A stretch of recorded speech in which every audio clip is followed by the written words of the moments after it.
This is Character Dice Race, a prototype we developed for visually impaired players and sighted players. The game is a game all about strategy and luck. Just briefly, your aim is to choose a character or a set of dice that you think will give you the best chance in winning.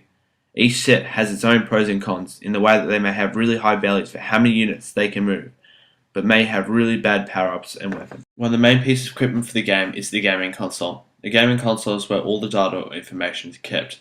It wirelessly communicates to all other pieces of equipment in the game, like the trigger controllers and the dice. It has two dials on the top, each turning in a clockwise direction to increase their values.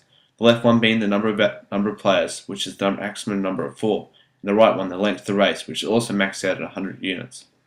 While each of the dials are being changed, the console's inbuilt speaker reads out the new value of each, so they can be heard.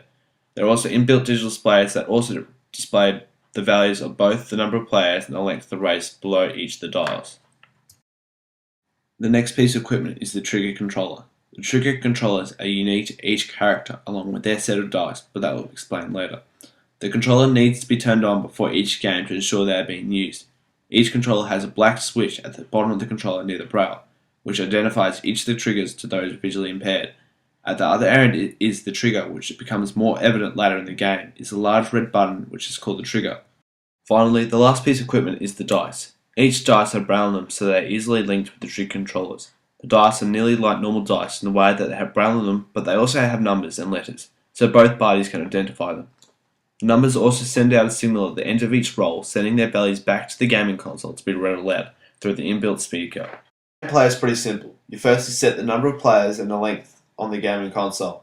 Each player then takes in turns to roll their dice to decide whether or not to push their buttons, to find the gain power-up or weapon to advantage or disadvantage others.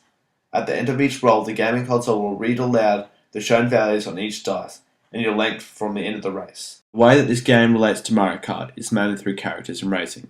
Like Mario Kart, you have to race to win, and each race is generally won through choosing a character that you think best suits you.